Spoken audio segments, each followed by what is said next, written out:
If you've ever been obsessed with a television show, movie, or book, it's most likely because it was telling a great story. So, why wouldn't you strive to achieve the same kind of interest and engagement when you're interviewing for a new job? Being a powerful storyteller is more important than ever in the interview process. And whether you're a shy introvert or a magnanimous extrovert, everyone can benefit from being a better storyteller.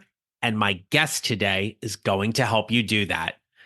Today, I'm joined by the President of Communispond, Scott D'Amico. In this episode, Scott shares one of his top public speaking strategies: deliver one thought to one set of eyes, and how that strategy can help you during your next Zoom or in person interview.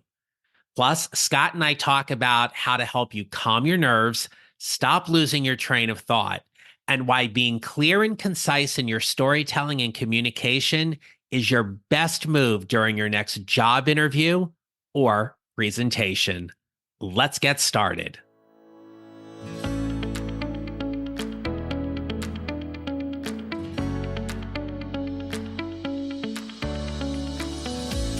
Hello, my friends. This is the Mid-Career GPS podcast, and I'm your host, John Nerrell. I help mid-career professionals like you find a job they love or love the job they have using my proven four-step formula. Hey, I love a great story, and I love it when someone tells it, and I am riveted so much so, I'm hanging on their every word. You need to bring that same kind of attention-grabbing detail to your stories whenever you're interviewing or networking. Now, I'm not talking about being over the top here. Let's not get crazy. But your ability to tell a compelling story and do so by highlighting your skills and expertise as to how you're going to help a future employer will unquestionably make you stand out from your competition. And that's one of the reasons why I invited Scott D'Amico to join me today. Scott began his career as a teacher. After 5 years, he knew it was time to transfer his skills into something else. And that something else turned into over 15 years of experience in sales and leadership. And he is now a seasoned executive with a proven track record of driving revenue growth and leading high-performing teams. Scott's experience spans multiple industries, including education, manufacturing, and wholesale distribution. Scott's recognized for his ability to align people, systems, and processes to achieve organizational goals and for his strong leadership skills. If you're looking to make a career pivot and move to a new industry or profession, this episode is for you.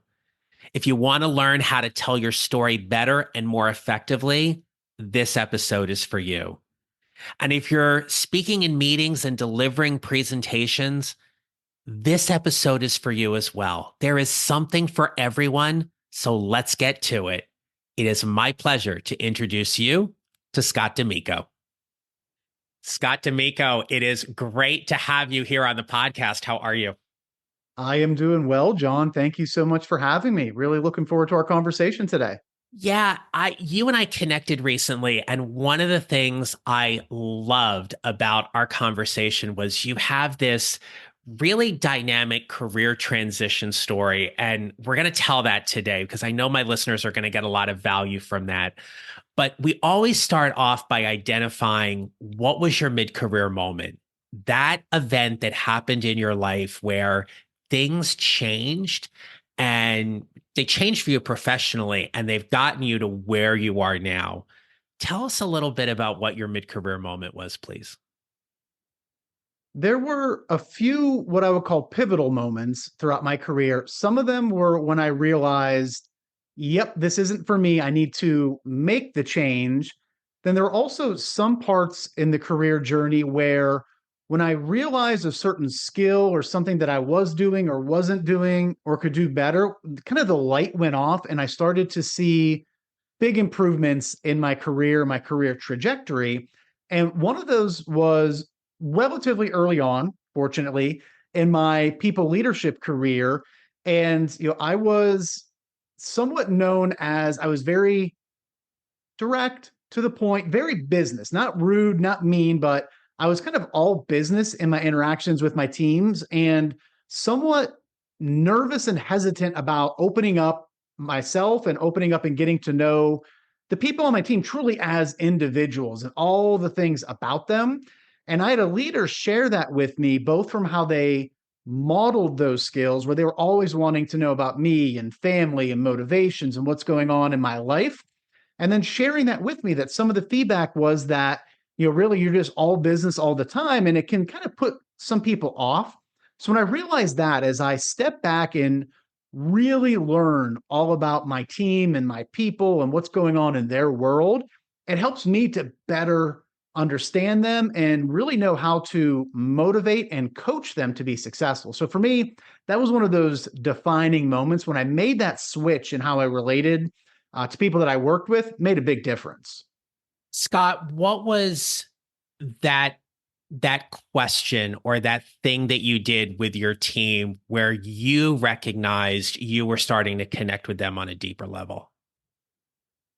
I don't know that if it was a question or a thing, but what I noticed was that during our one-on-ones, at the beginning, there was always consistently, once the change made, that first, 5 or 6 minutes just of not mindless small talk, but really talking about, the kids' soccer game over the weekend or what's going on for vacation plans or a family member, maybe something's going on there. Whereas before it was just right, jump into it. Here's the agenda. Here's what we're going to work on today. So when I made that shift, I noticed once again, the beginning of the meeting started differently. And then the tone of the meetings seemed to be much more open, much more calm and comfortable, free flowing, and just led to much better discussions versus just a meeting. Why do you think there are some mid-career people leaders who are listening to us right now and they're saying, oh gosh, I know I should do that, but I just can't get out of my way to do that? What advice would you give for them just to kind of help them start building those relationships a little bit differently? I think start small, right? Just, find one or two questions or a couple of things that perhaps you can connect with the folks on your team to start doing it. And I think what probably keeps a lot of people from doing it, I know one of the reasons that kept me from doing it was I was always nervous that, if I get to know this person, I get to know about their family and, connections, things that we have in common and start to bond, that if something goes sideways in the business and perhaps they have to be, let go or laid off, it's going to make it that much harder. What I found though is by doing this, one, when it comes to that time, or if it comes to that time, it does make having that conversation honestly a little bit easier because you do have a personal connection. You know what's going on. You can have a true conversation with them. But beyond that, I think it can help avoid those situations where maybe somebody's not performing. And if you're getting to know them, kind of really connecting and understanding what's driving them and what's going on in their world, I think you can better coach them to move past that scenario. Yeah, I like that. That's really smart advice, just to start small and find those ways to connect in that regard. Scott, when we think about your career path, connection definitely played a huge theme because you started your career as a teacher. Mm-hmm. And after 5 years of teaching, you decided it was time to make a change. And we know now more than ever, teaching is a wonderfully rewarding profession, but it is also difficult. Mm-hmm. And so, how did you start navigating that change out of the, the typical classroom teaching educational arena into what you thought was going to be next? Walk us through that, please. When I realized that teaching wasn't going to be the 30-year gold watch career for me, I did one thing that was really helpful. I started to do a skills inventory. That is, what are the things that not only that I'm good at, that are part of my day-to-day job, but they're going to be applicable into other areas. So as a teacher, knowing that you're typically, not all teachers, but you're typically pretty organized, You can sift through large amounts of information and create relevancy and create connections. Typically, you have strong communication skills and you can relate to people. So, as I started going through that checklist of understanding, okay, what are the skills that I bring to the table? From there, I started looking at what are careers where those skills will be important. And initially, I kind of you somewhat landed on two. It was, do I take the classroom teaching skills that I have for high school and perhaps bring them into a, say, a corporate trainer type position, working for a large organization and being one of their trainers to do employee development? Or, with these skills of being able to communicate, to relate to people, to create relevancy, a sense of urgency, make connections, do I go into sales?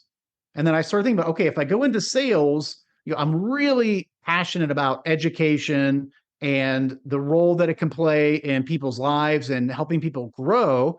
And ultimately, that's what led me to a career in the corporate education and training space, focusing in on sales. So I went through that skills inventory. Then I started to map out, okay, what are the types of positions those will do well with? And then ultimately, what do I think I will enjoy? You get the interview and you're going through this whole process, and oftentimes on the podcast we talk about that when you tell the story, you also want to think about in a job interview, what might be the objection? Mhm. Why might the hiring manager hesitate in any way about hiring you? And I'm curious, what was the objection that you either knew or felt that you had to overcome when you were going for that job right after your teaching career? There were no objections. I nailed those sales interviews right out of the gate. No, kidding, obviously. So I knew going in, the biggest objection I was going to face was the lack of experience, right? It's always that catch 22 where, oh, you need 3 to 4 years of experience. Okay, well, how do I get the experience if you need 3 to 4 years of experience to get in? So I knew that would be something that I would have to overcome. For me, that's really where it went back to focusing in on the skills. And then more importantly, asking the questions and understanding what are the most important things that somebody can bring to the table for this job. So as I'm talking with the hiring manager and really understanding, are the things that are most important the hard skills or are they the soft skills? Fortunately, in the role that I was interviewing with, they were focused much more on the soft skills. Can you communicate? Are you dependable? Are you organized? Versus just maybe the quote hard skills of selling, of just calling and emailing and working on deals and proposals and things like that. Those were easy things for them to teach if they could find somebody that had the right mindset and communication skills to be able to get in the door. I love how you walked us through that. And it's such a great point, Scott, about how the more prepared you are, both in terms of knowing the role in the company, but also how well prepared you are in telling your story, Mhm. makes for a much better interview. What's your favorite interview preparation tip? I would say my favorite interview preparation tip really is going through and dissecting not only the job interview, but then dissecting the career page for the company that you're going to. And so if you do that, you're going to pick up on some key points, whether it is from the specific verbiage that they use in the job description or on their careers page, or themes that you're going to pick up on as they're telling, in essence, their story. So I think that's a big thing to do. And then in general, this is something that I went through when I made not only the transition from teaching into my first sales career, but then when I left my first, what I would call sales employer, I was there for over a decade. When I was ready to make that transition out to where my current employer, where I am now, I did a similar checklist. It wasn't so much the skills checklist, but I started thinking about what do I want next or what do I want in my next opportunity? I knew that I wanted to go to a little bit smaller organization, a company that would be able to move fast and be nimble, where I could come in and affect change. that it was also still related into this education and training space. So as I started making that checklist, fortunately, I was approached by a couple of different companies that they checked some, if not all, of the boxes. My current company indeed checked all of the boxes, so it made sense. So as you're thinking about the next opportunity, think through and create that checklist for yourself. Ultimately, what do I want? Is there a particular industry? Is there a job level? Is there a span or scope of responsibility that I'm looking for? And then as you're prepping for the interviews and preparing to apply, even before that, kind of cross-reference. Does this job seem like it's going to check maybe not all, but most of the things on my list? Hey there, we'll get back to the episode in a moment, but I want to give you something game changing, a golden ticket that is like having a roadmap to take you from career confusion to clarity in minutes. Introducing the Mid-Career Job Seekers Checklist. It is your secret weapon in your job search. And if you feel like navigating your job search right now is like navigating a maze blindfolded, don't worry, my friend, I got your back.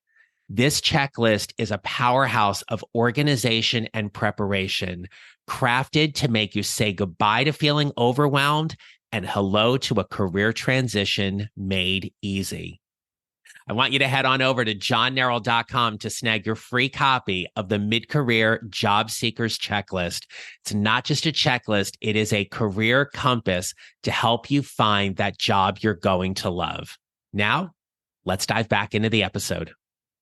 More and more, we know that getting to the interview is either a really hard lift for a lot of people, right? Mhm. They're applying for a lot of jobs, they're just not getting there. Or for some, it's easier, right? Mhm. They have the network, they have the certain skill set, and they find themselves getting to that interview, but they may also find, Scott, that they're not getting the job offer.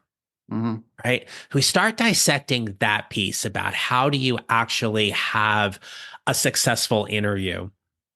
We know more and more that there is such weight placed on telling a great story.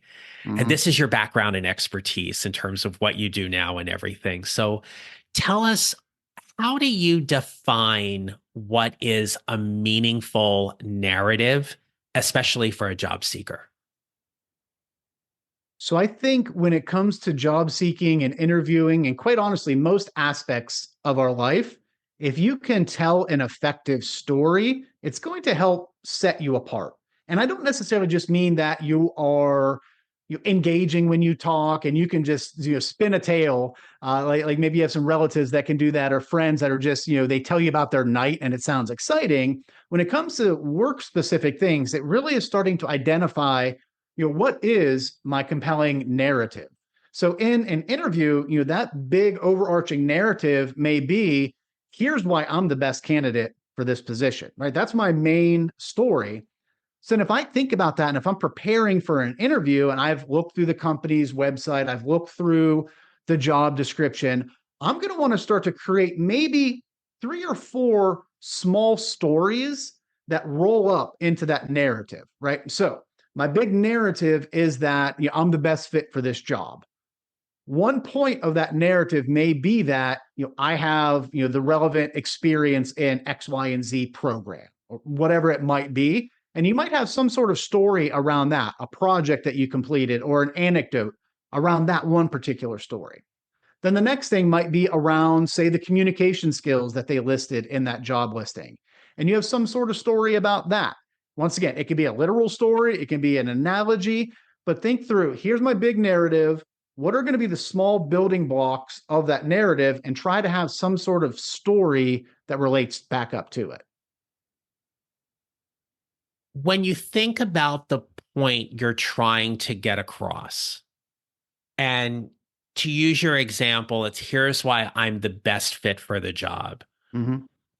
What are some things job seekers should be cautious or mindful about that might actually derail their storytelling? I would say with storytelling, you want to try to be, especially with a job interview, trying to be specific to your role, your impact in that. One of the things, especially as I interview people for open positions, if we hear a lot of, or if I hear a lot of, well, we did this or we did that, sometimes people are just trying to be generous and polite and give people their flowers, right? This was a team effort. But as a hiring manager, I want to specifically know, were you in there and can you speak to the specifics about what you were doing? So I think sometimes with stories, it's people can get caught up in being too vague or being too team focused when they're trying to sell themselves as an individual.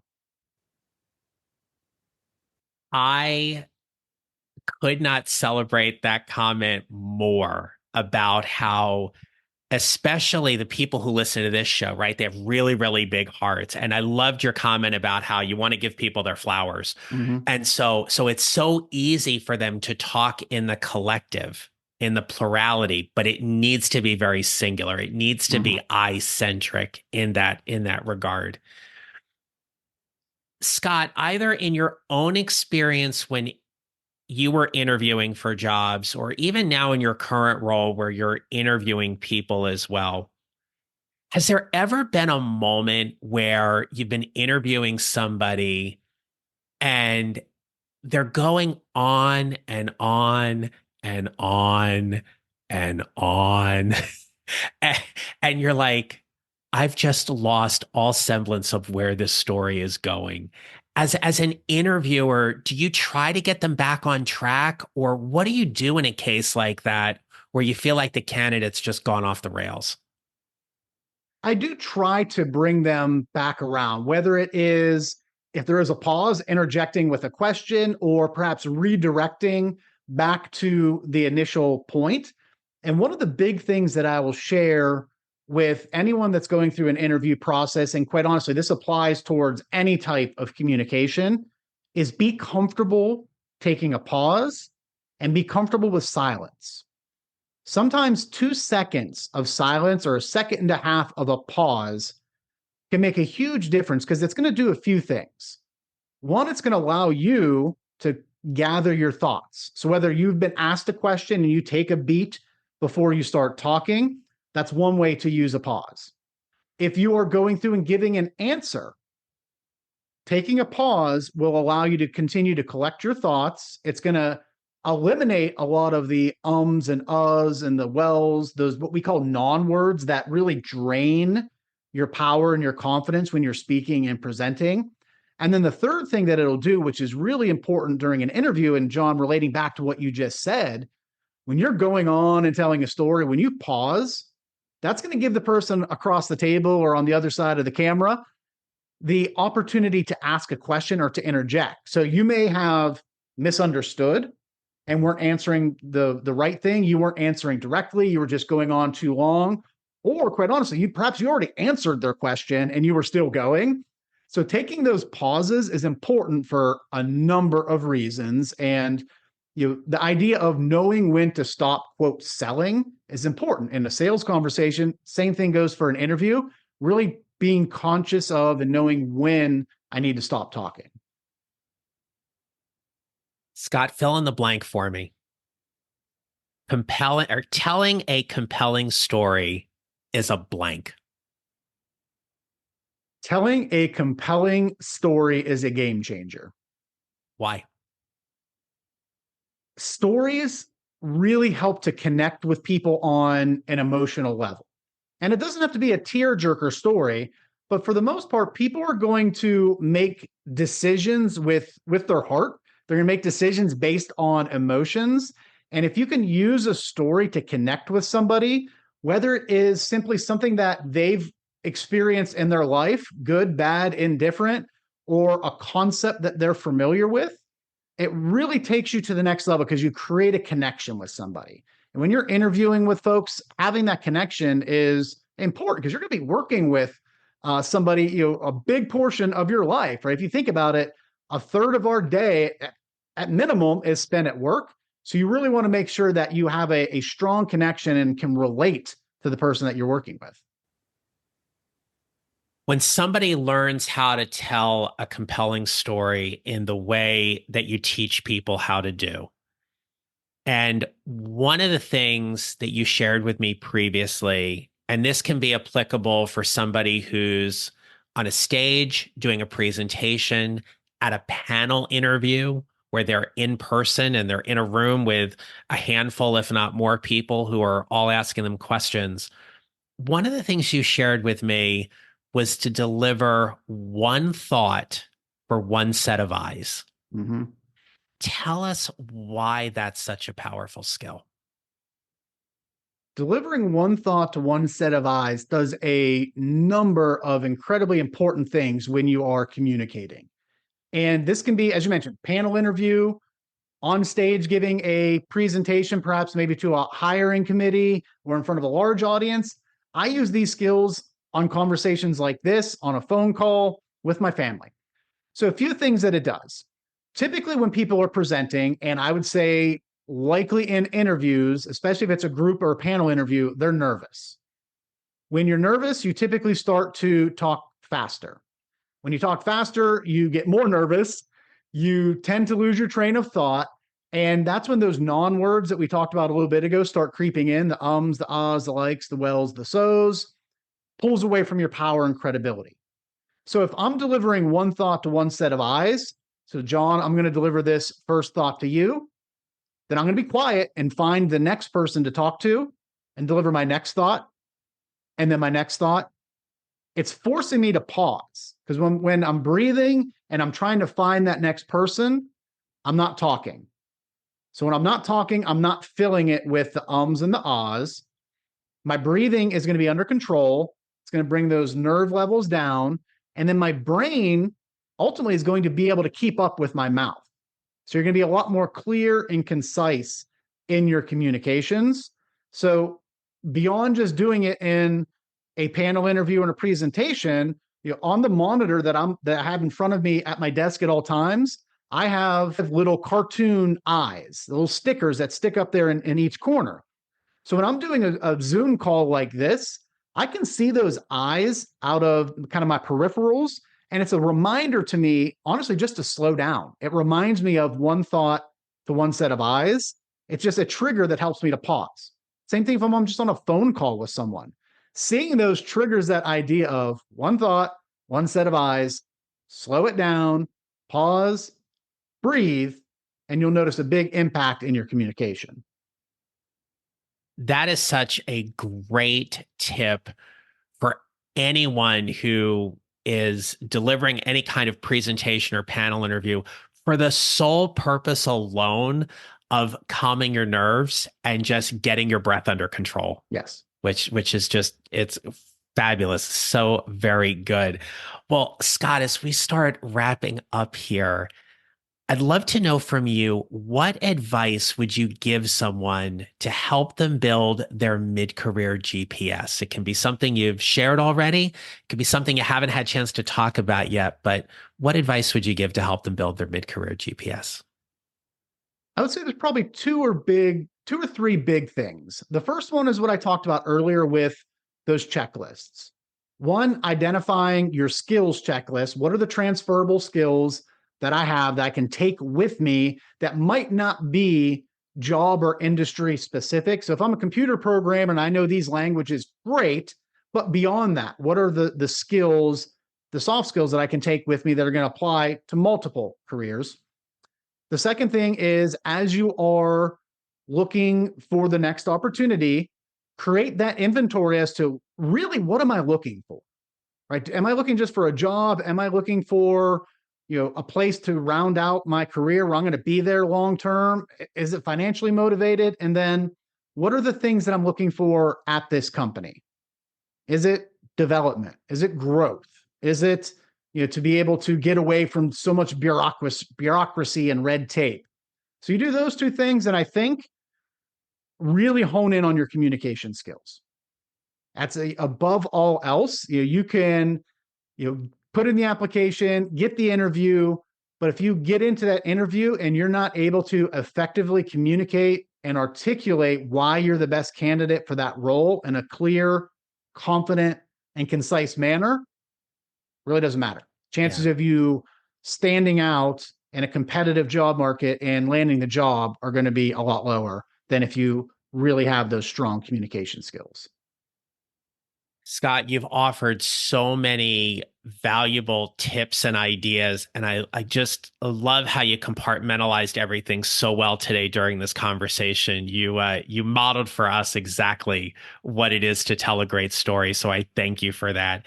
If people want to connect with you, find you, learn more about you, I'm going to turn the mic over to you right now. Please share with us all of the wonderful places where people can find and follow and connect with you.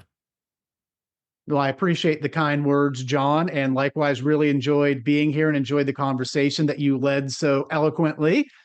Best way to connect with me would be on LinkedIn, Scott D'Amico, and I'm sure John can include a link in the show notes to my LinkedIn profile. That's the best way to connect. On there, I routinely put out tips and strategies around how to develop those skills. And from there, you'll be able to find the company that I lead, Communispond.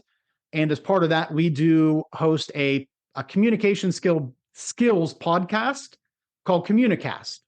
Every 2 weeks, a new episode comes out where we have a different business leader join and share their communication journey. They bring things from their career that have helped them from a communication perspective and really give examples of different things that you can do to help develop your skills and grow your career. So LinkedIn's the best way. And from there, you'll be able to find Communispond, the company where we do our training, and then Communicast, which is the podcast.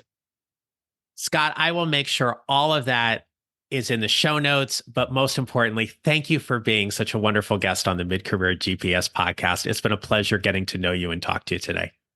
Thank you, John. Really enjoyed it. Have a good one. All right. So my friends, if there's one big takeaway from today's conversation I want to offer to leave you with, is that telling a compelling story is a game changer.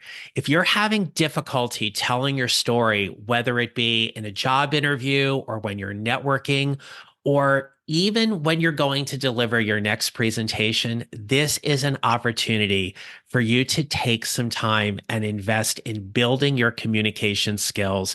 For this sole reason, you will make much more powerful connections with the people who you are speaking to and interacting with on a daily basis. So until next time, my friends, remember this: you will build your mid-career GPS 1 mile or 1 step at a time, and how you show up matters. Make it a great rest of your day. Thank you for listening to the Mid-Career GPS podcast. Make sure to follow on your favorite listening platform. And if you have a moment, I'd love to hear your comments on Apple Podcasts. Visit johnnerrell.com for more information about how I can help you build your mid-career GPS, or how I can help you and your organization with your next workshop or public speaking event. Don't forget to connect with me on LinkedIn and follow me on social at John Nerrell Coaching. I look forward to being back with you next week. Until then, take care, and remember, how we show up matters.